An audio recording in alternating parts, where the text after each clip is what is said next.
House 2, the second story. This place gives me the creeps. Well, yeehaw! Time for House 2! Do a real intro. Do a real intro? I gotta say, first off, House 2, the second story. I do appreciate the pun in the title.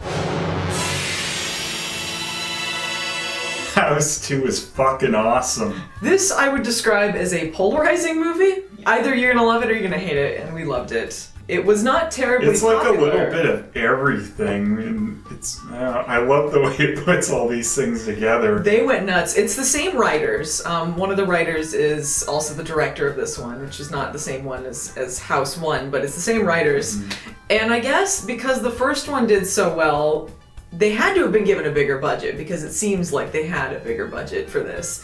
And they just went crazy with it. And it's a shame that it didn't do nearly as well. This movie deserves to have done better. It deserves to be looked back at least better than it has been, because it doesn't seem like a lot of people give it very nice reviews still. I could see why people would be upset, but it's at the same time they did it really well, because it's sort of the same thing as Texas Chainsaw Massacre 2 or Waxwork 2. Mm-hmm. Probably more Waxwork 2 is the similar one because of the time travel element, but they just went way comedic with it and just went it's more comedic. It's got way more fantasy element to it than the first House did. Comedic fantasy adventure is really what I would call it. It's very little horror in this. Yeah, but I mean, the first House wasn't, the most gruesome thing either. Yeah. And, obviously it was part comedy as well. It doesn't seem like, they can't go there with this. I mean, that's the same thing as, expecting the same thing from Evil Dead 2 as 1. Well, and when you look at elements of the first one, when it goes kooky, it fits in with what goes on here. When you see bits in the first one where the tools are flying at the hag woman and that chipmunk voice that she has, you can see where it comes from. Mm-hmm. It's just a completely different kind of movie. I love it more than the first one. Yeah, this was the best by far my favorite House movie. I mean, I like 1 quite a bit, but I like this one the best.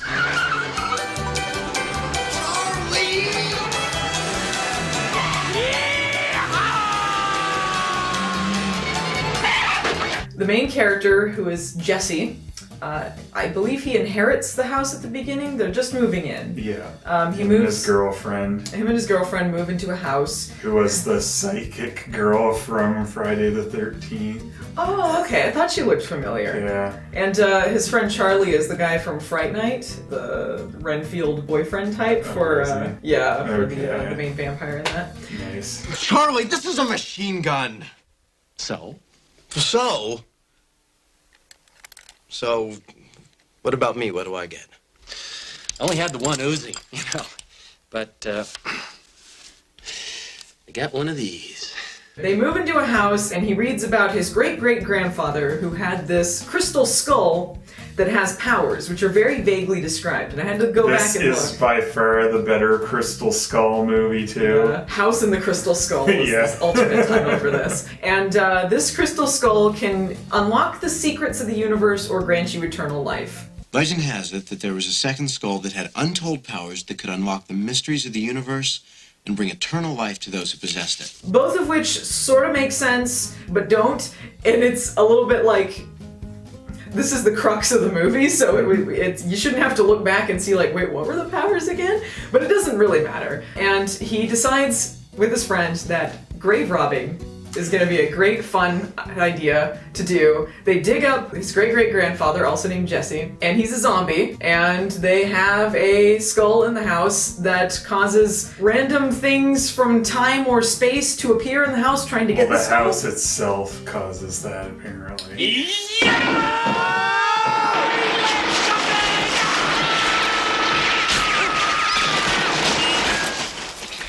It's kind of nuts. Mm-hmm. Yeah, if you don't like, cutesy puppets, I guess you'll hate this. The fucking Charles Band puppets in this thing, like the caterpillar dog. The catter puppy's cuter than most Charles Band things. It very much reminded me of that, though, where it can go very scary very quick. But it reminds me a bit of like Falcor, kind of. With the doggish type, other creature. I like the catter puppy. I thought it was cute. The catter puppy was taken from ancient times, which they also visited from the house, and their keep away with the crystal skull. Yeah, they apparently go through, both time and space, because they must be on an alien planet to pick up something like a catter puppy. There's also like this mole fish monster. Yeah, like look like a catfish and a mole, but giant. Mm-hmm. Not sure what's going on there. Well, it is crazy. I mean, there's also pterodactyls, whatever. Yeah, they coexisted with humans, I think. Yeah. I'm a 170-year-old fart. A goddamn zombie. You look really good for a 170-year-old zombie. Gramps, really great. The best part of the movie by far is Gramps. Gramps is fantastic. They take it very well that they just resurrected Jesse's great-great-grandfather. That's the great part. Like, they don't go to resurrect him. They just go to grave rob him. Let's be clear here. They just think grave robbing is a great idea. And he comes back to life. It's in the family. He's not using it. I mean, they thought. Anyway. Yeah. He comes back to life, and they're just like, all right. Guess we're taking him back. He was kind of waiting for that anyway. He's like, I've been waiting for like 70 years for someone to dig me up. Yeah, he's from the Old West, and so he's this Old West grandpa zombie who hangs out in their basement and drinks beer. And you'll be surprised that guy played a lot of cowboys. What? Yeah, he's in a lot of westerns. It's not the first time he played a Jesse either. He was so good though. Like, I mean, he was the perfect kind of cowboy. Like, that's what made it work so well, because he would fit into one of those kinds of movies, but he's a zombie. But he just plays it like he's just a cowboy who's in 1986, and he likes driving fast cars, drinking beer. It's the ozone. I mean, insect repellents, underarm deodorants, maybe just a pinch of communism. It's making the stars fade away. You're drunk. You're drunk. I liked the bit where he's watching TV, and then he's like, oh, this is amazing. They just keep coming out, and he's just pulling out tissue, like he has no interest far in this. more amazed by the Kleenex box than the TV. He's like, there's nothing on this stupid thing. Well, they keep coming out. I broke it. He has so many great one-liners in this movie, like great timing on the punchlines for a lot of those. Don't forget the beer. Same with Charlie. Like, he comes in, he's kind of... You think he's going to be more obnoxious when he first shows up, because he's kind of like the partying friend type character. He's the 80s obnoxious best friend who causes a lot of hardships. But he quickly becomes more likable than that as the movie goes along. They have this whole subplot that doesn't really matter in the end about how his girlfriend thinks that Jesse's cheating on her. Her partner in the music business is Bill Maher, and he's all like trying to get Jesse caught because there's this old girlfriend of his or something at the Halloween party. Because Charlie invited a bunch of people over for Halloween party and didn't tell Which he him. forgot about. Yeah. Look, don't point. He forgot about it. It's okay. I invited some people over for Halloween. I forgot! Sorry. The girlfriend and Bill Maher just fuck off from the movie entirely. None of this you think matters. they're gonna get back together by the end because he proved he wasn't cheating on her or anything, but nah. Nah, fuck off. They're Okay, nah. And it's cool. And then Charlie is like, oh, well, we can do whatever we want now. Run around in our underwear. Now we can do whatever we want. Run around our underwear. Phony phone calls. All kinds of creep. Shut up, Charlie. I guess they got together. That's what happened. He lost his girlfriend too. Yeah, but like he didn't care. He didn't give a fuck. He's just like, oh well, I get to hang out with my friend. Like, I just love how happy-go-lucky he is with a lot of this. He didn't care about much. No, it's just like, oh, it's all cool. Well, He was an asshole, but he was a hilarious asshole. Like, they had the bit where he was an asshole to a degree, but he cared about things too. Yeah, he did. He was an asshole, because there's the bit where they go to get the crystal skull from the pterodactyl, and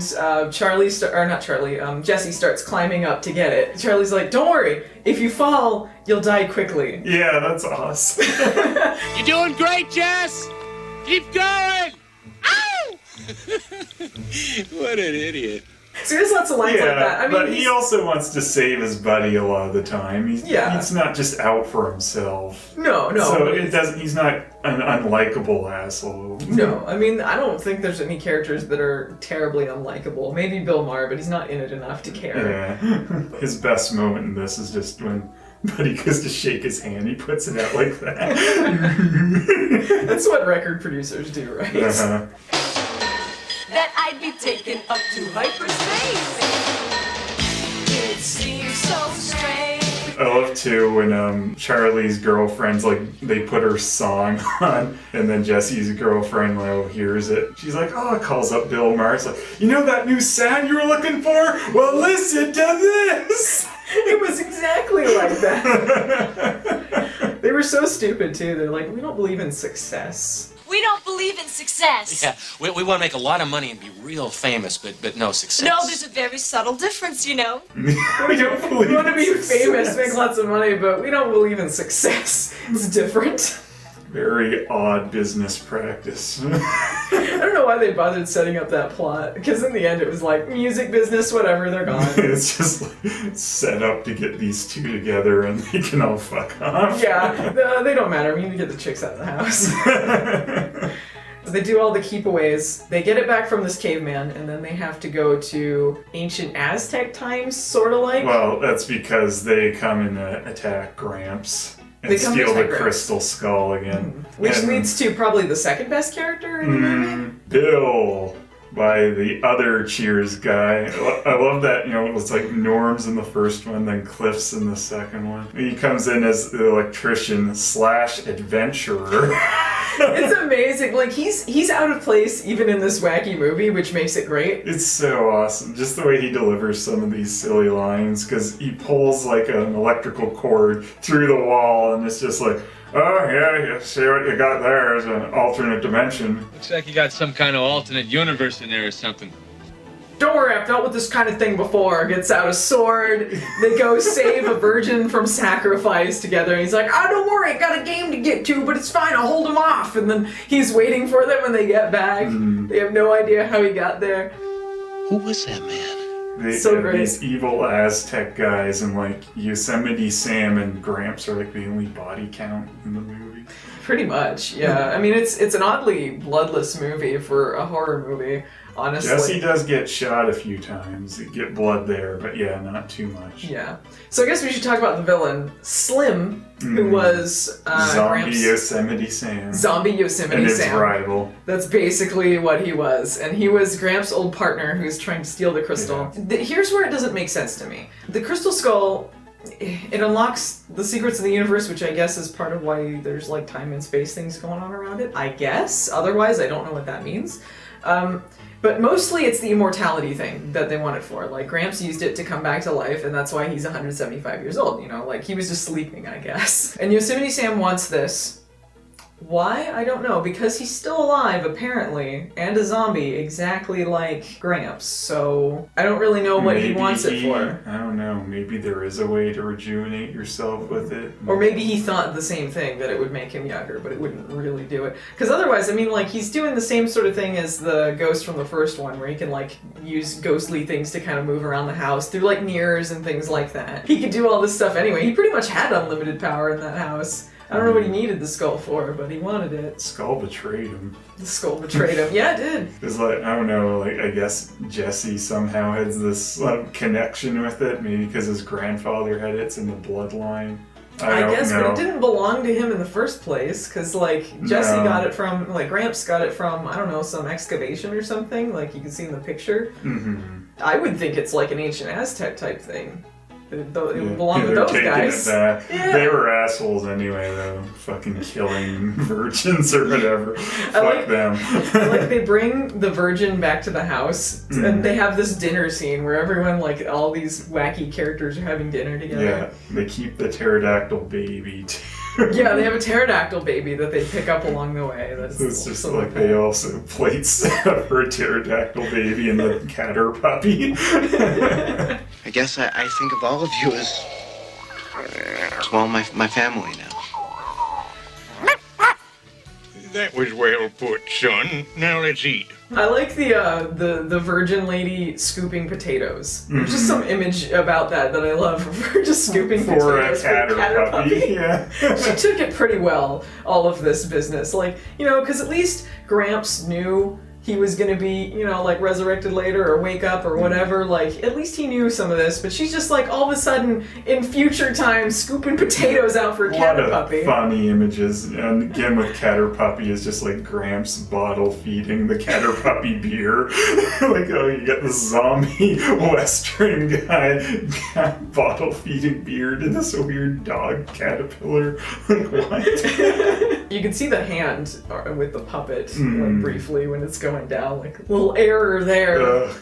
Yeah. The whole thing. They also have some stop motion, which is dated, but I mean, it had to have been very time consuming. I mean, it is dated, but it's still like I think it's like a fantastic even like job on that. yeah, the stop motion in this is that kind that anyway that's still like, you know, has some charm to it. Like it has more charm than, you know, early crap CG stuff. So I think it's a lot better being that. It's impressive, the scale of this movie, because, yeah, it takes place in the house, but they go to all these locations from, like, portals in the house, I suppose. And so they have these impressive locations, and there's only, like, maybe 3 or 4, but it has a larger scale than the first one did. And it felt like they really did up the ante there. Yeah, like that dinosaur world, they go to Yeah. a Western spot, they go to the Aztec spot. It's quite a bit they do. I've done all I can do in this world. And it's time to move on. No, don't.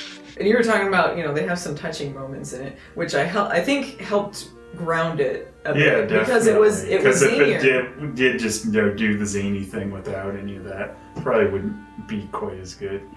Because you really felt bad at the end, because Gramps ends up dying, and he goes like, look, I've done all I wanted with this skull.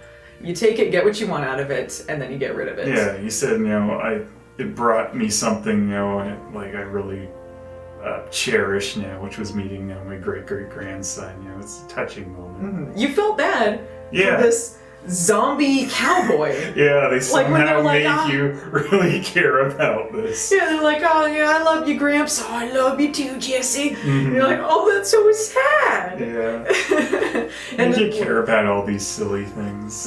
That helped with the movie to ground it a bit, so it didn't feel like you just went off into kooky land and you didn't care about what was going on. You did care about the characters, but they were just in outrageous situations. Did you blow his head off? I thought for sure he'd kick your ass. But I didn't let on though, did I, son? Amazing. And that's right before I get into the touching stuff. I know, that was so great. It was fantastic.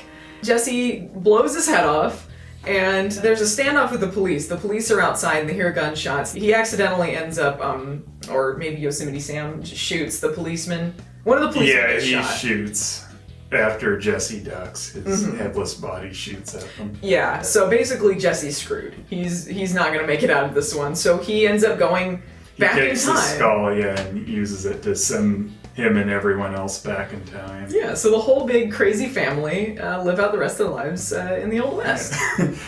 Old West with a pterodactyl and a catter puppy. Yeah, and an ancient Aztec lady who doesn't speak English. Suppose she could eventually learn. She could eventually learn. I don't think Catter Puppy's gonna learn how to blend in, but she could learn.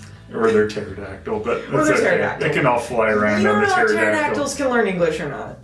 I suppose they probably did well though with the pterodactyl. They could probably make a lot of money doing like a show, like a freak show thing. Like, come see the pterodactyl. They're lucky that none of these things had like ancient diseases or something that they couldn't fight off with their immune system. Yeah, probably. It's a good thing that lady went back to the Old West too, because like if she was staying in 1986, she has no record of her existence. She'd have a hard time living out life. She wouldn't have any birth certificate or any other things. I'm sure the adventurer / electrician would help them out. Well, he's ran into this sort of thing before. Before I run into him again, I assume he goes through portals every once in a while. He's like, hey, how you guys doing? Not too bad.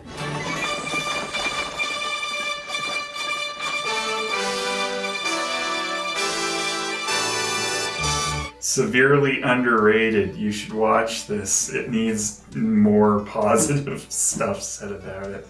Definitely check Seriously. it out. It's way different than the first movie, but there are similarities. Yeah. It's definitely worth checking out. Yeah, I think it just got too much hate on it because it was different than House 1, I suppose. Yeah, if you know what you're getting into, there's less of that feeling of like, oh, this was completely a different movie.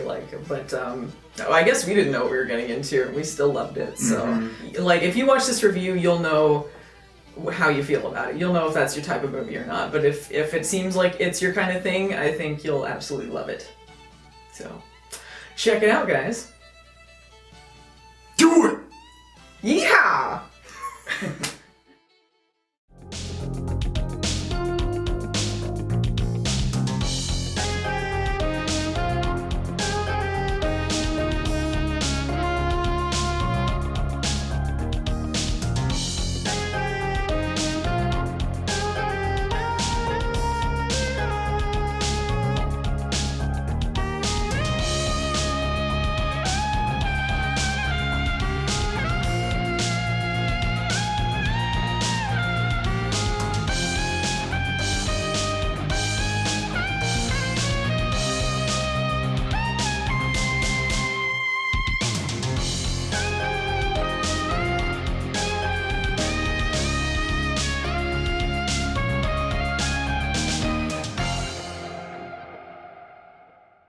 You're doing great, Jess! Keep going! Ow! What an idiot.